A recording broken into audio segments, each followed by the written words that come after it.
നമ്മുടെയൊക്കെ ചെറുതേനീച്ചപ്പെട്ടി നമ്മൾ പലപ്പോഴും പോകാറുണ്ട്. അപ്പോൾ പോയി കഴിയുമ്പോൾ നമ്മുടെ ഇവിടെയൊക്കെ ഇതുപോലെ മെഴുകുകളൊക്കെ ഒട്ടിപ്പിടിച്ചിരിക്കും. അപ്പോൾ നമുക്ക് ഇത് അടയ്ക്കാൻ സാധിക്കത്തില്ല, കാരണം അടച്ചു കഴിഞ്ഞാൽ ഇത് പൊങ്ങിയിരിക്കും.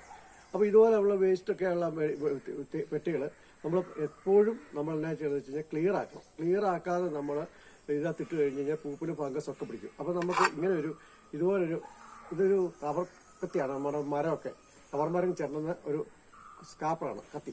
അപ്പോൾ ഇതുപോലൊരു കത്തി നമുക്കുണ്ടെങ്കിൽ നമുക്ക് ഇതിനകത്ത് ഇതുപോലെ മെഴുകുകൾ നമുക്ക് ഇതുപോലെ ഈസി ആയിട്ട് ചേർത്തി ഇങ്ങനെ കളയണം. ഇങ്ങനെ കളഞ്ഞില്ലെങ്കിൽ ഈ പെട്ടിയുടെ ഇവിടെ അടയാതെ വരുമ്പോൾ നമുക്ക് ക്യാപ്പ് വരും. അപ്പോൾ നമ്മളിങ്ങനെ ഇവിടെ ഇരിക്കുന്ന മെഴുകുകളെല്ലാം നമ്മളിങ്ങനെ ചിരണ്ടി വൃത്തിയാക്കണം. ഇങ്ങനെ ചിരണ്ടി വൃത്തിയാക്കണം.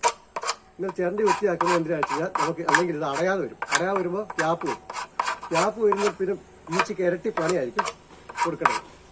പിന്നെ നമുക്ക് ഇതിൻ്റെ ഉള്ളിലെ ഇതുപോലെ മെഴുകുകൾ ഇതുപോലെ നമുക്ക് ചിരണ്ടി കളഞ്ഞ് വൃത്തിയാക്കണം. എന്നാൽ മാത്രമേ ഈ പെട്ടി നമുക്ക് ശരിക്കും ഉപയോഗിച്ച് പോകും.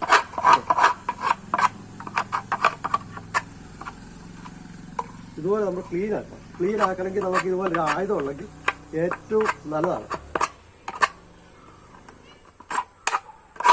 അപ്പോൾ ഞാൻ ഇതുപോലുള്ള വീഡിയോ നിങ്ങൾക്ക് ഇടുന്നതായിരിക്കും. അപ്പോൾ KS കിഷാൻപുരൻ്റെ യൂട്യൂബ് ചാനലിലൂടെ എൻ്റെ വീഡിയോ നിങ്ങൾക്ക് ലഭിക്കുന്നതായിരിക്കും. അപ്പോൾ എൻ്റെ വീഡിയോ നിങ്ങൾക്ക് ഇതുപോലെ ഇഷ്ടപ്പെട്ടിട്ടുണ്ടെങ്കിൽ എൻ്റെ ചാനൽ നിങ്ങൾ സബ്സ്ക്രൈബ് ചെയ്യുകയാണെങ്കിൽ ഞാൻ ഇടുന്ന വീഡിയോ അപ്പോൾ നിങ്ങൾക്ക് ലഭിക്കുന്നതായിരിക്കും.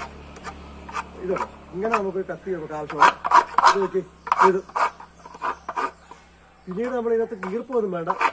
ഈർപ്പമൊക്കെ ആയിക്കഴിഞ്ഞാലും ഇതോ